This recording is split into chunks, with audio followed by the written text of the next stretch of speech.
नमस्कार, मी वृषालीज होममेड हॅपीनेसमध्ये तुम्हा सगळ्यांचं खूप खूप स्वागत। आज आपण बघणार आहोत मिसळ। बस नाम ही काफी आहे, हो ना। बघूनच तोंडाला पाणी सुटले। अप्रतिम असा कट आपल्या मिसळीला आला आहे। आजची रेसिपी माझी मैत्रीण गौरी हिच्या सासऱ्यांची आहे। त्यांचं हॉटेल होतं। असंच कॉफी ब्रेकमध्ये मिसळचा विषय निघाला तेव्हा तिने हे सिक्रेट आमच्यासोबत शेअर केलं की मिसळ कशी करायची। बाहेर आपण जी मिसळ खातो तिला जो कट असतो तो असा खूप पाणीदार वगैरे नसतो, त्याची कन्सिस्टन्सी एकदम अफलातून असते।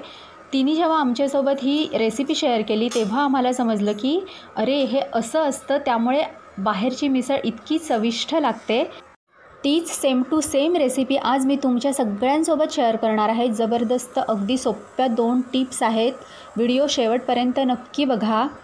त्यासाठी बघूया इथे आपण काय काय घेतलं आहे। इथे मी ज्वारी आणि बाजरी दोन्ही मिक्स पिठं घेतली आहेत, 1-1 टेबलस्पून। तुम्ही नुसतं ज्वारीचं घेऊ शकता किंवा बाजरीचं घेऊ शकता। ही पहिली खास टिप आहे ज्यामुळे आपला जो कट असतो तो खूप अफलातून होतो, त्याची कन्सिस्टन्सी हवी तशी होते।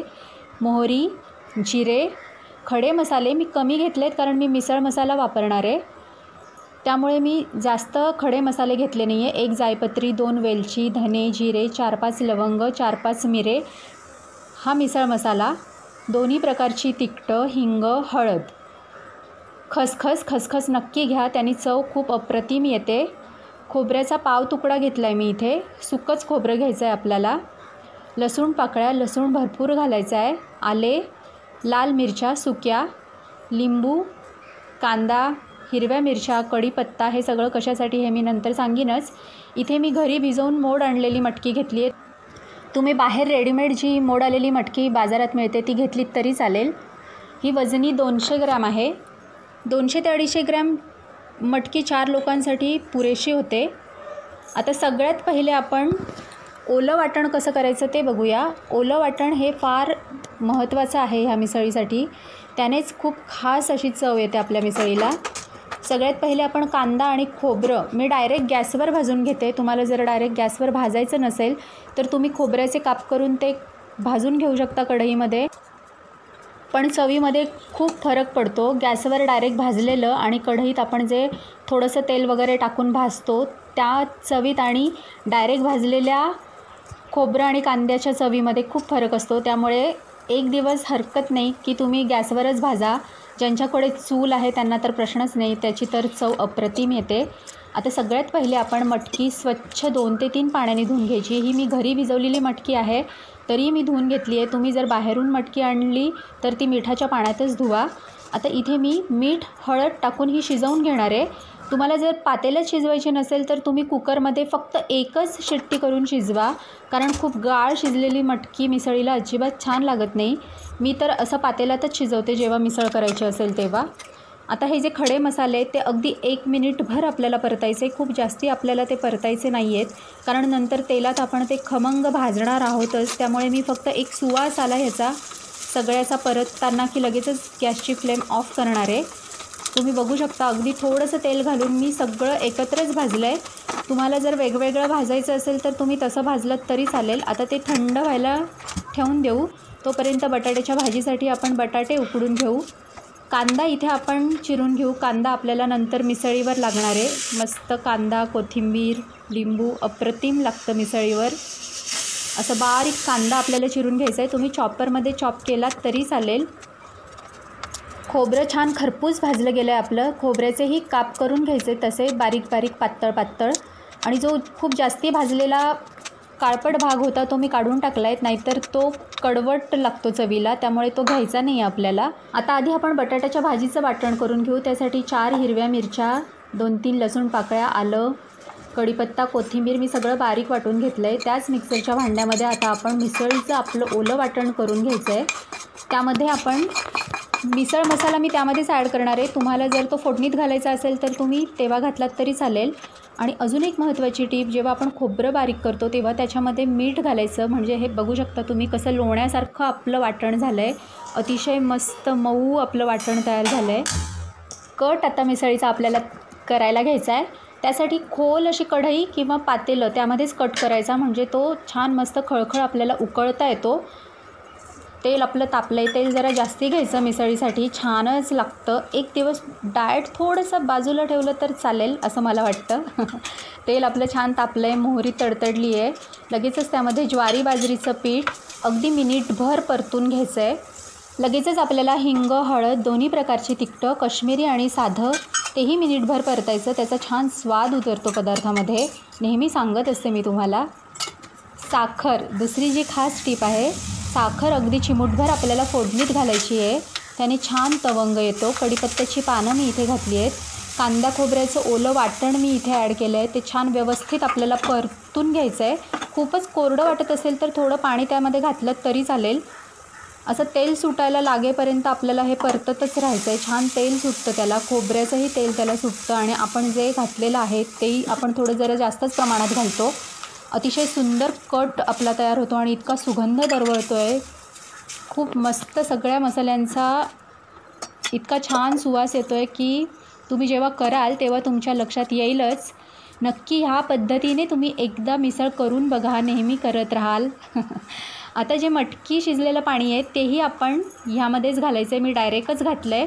तुम्ही असं वेगळं काढून आणि नंतर ॲड केलं तरी चालेल. मटकी 10 ते 12 मिनिटात खूप छान शिजते. बघू शकता पूर्ण कलर बदलला आहे मटकीचा.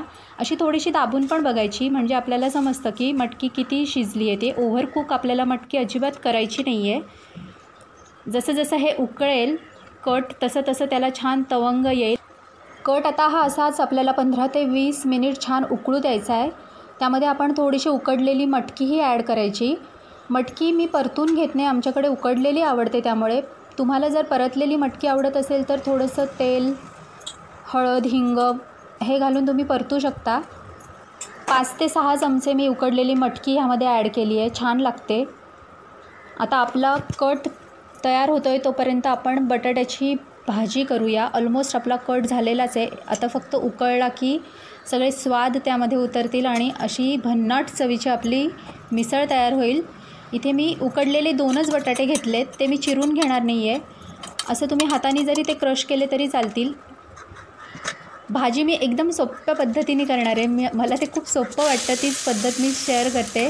जे आपण वाटण केलं होतं, कढीपत्ता, कोथिंबीर, मिरची, लसूण, आलं, ते असं एक कडल्यामध्ये फोडणी करायची खमंग आणि त्याचा कच्चेपणा जाईपर्यंत ते परतत राहायचं हे सगळं वाटण. आता बटाट्यामध्ये उकडलेल्या मीठ चवीप्रमाणे आणि हे वाटण टाकायचं. अतिशय छान ही आपली भाजी तयार होते. खूप वेगळी चव अशी काही येत नाही. जशी आपण परतून जशी भाजी करतो तशीच टेस्ट ह्याला येते. ते वाटण खमंग परतलं जातं त्यामुळे भाजीची चव खमंगच होते. मस्त पिवळा धम्मक कलर आला आपल्या बटाट्याच्या भाजीला आणि त्या फोडणीचा पण खूप छान सुवास येतो आहे. हा हा हा मिसळीचा कट तुम्ही बघू शकता किती छान तर्री आली आहे. आता आपण ही मिसळ सर्व करू.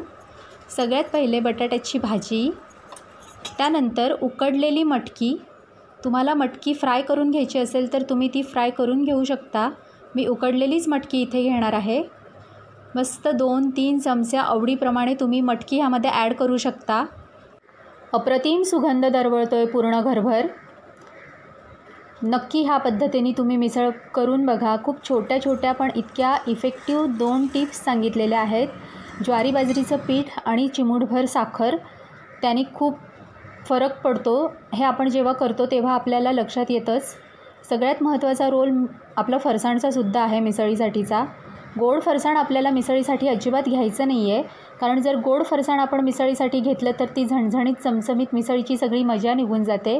त्यामुळे आपल्याला मिसळचं जे फरसाण आहे ते असं गाठी शेव, भावनगरी शेव, लसणीची शेव असं आपण आपल्या आवडीप्रमाणे घ्यायचं. किंवा मिसळीची दुकानं असतात तिथेही मिसळसाठीचं स्पेशल फरसाण असतं, तेही घेतलं तरी चालेल. मी मिसळच्या दुकानातनंच हे फरसाण आणलेलं आहे. खूप छान फरसाण आहे, एकदम फ्रेश फरसाण असतं त्यांच्याकडे. ताक घेतलं आहे मी इथे. तुम्ही ताक, दही दोन्ही घेऊ शकता. नुसतं ताक हवं असेल तर नुसतं ताक घ्या, दही हवं असेल तर दही घ्या. पण झणझणीत चमचमीत मिसळ खाल्ल्यानंतर पोटाला थोडासा थंडावा मिळण्यासाठी हे दोन्ही अतिशय गरजेचे आहे. कट तुम्ही बघू शकता किती सुंदर रंग आला आहे. पाव पण खूप ताजे ताजे मिळालेत मला इथे. मस्त फ्रेश पाव, मिसळ एकदम अफलातून भन्नाट बेत झाला आहे. तुम्ही नक्की करून बघा, खाऊन बघा. रेसिपी मला नक्की सांगा आवडली की नाही. किती छान आपला कट झाला आहे, खूप सुंदर रंगसुद्धा आला आहे. खूप जास्ती मसाले आपण ह्यामध्ये वापरलेले नाही आहेत, पण चव अप्रतिम आहे. अजिबात जळजळ वगैरे असं काहीही होत नाही ही मिसळ खाल्ल्यानंतर. खोबऱ्याचं प्रमाणही भरपूर असतं, त्यामुळे त्याचंही तेल सुटतं ह्याला. आता ह्यावर मस्त भरपूर बारीक चिरलेला कांदा, कोथिंबीर, लिंबाचा रस. लिंबाच्या रसाशिवाय तर मजाच नाही मिसळीला. असं आपलं मस्त छान मिसळीची थाळी तयार झाली आहे. नक्की अशी मिसळ करा, खा. कशी वाटली मला सांगायला अजिबात विसरू नका. मस्त बेत झाला आहे माझ्याकडे, तुमच्याकडे होऊन जाऊ द्या.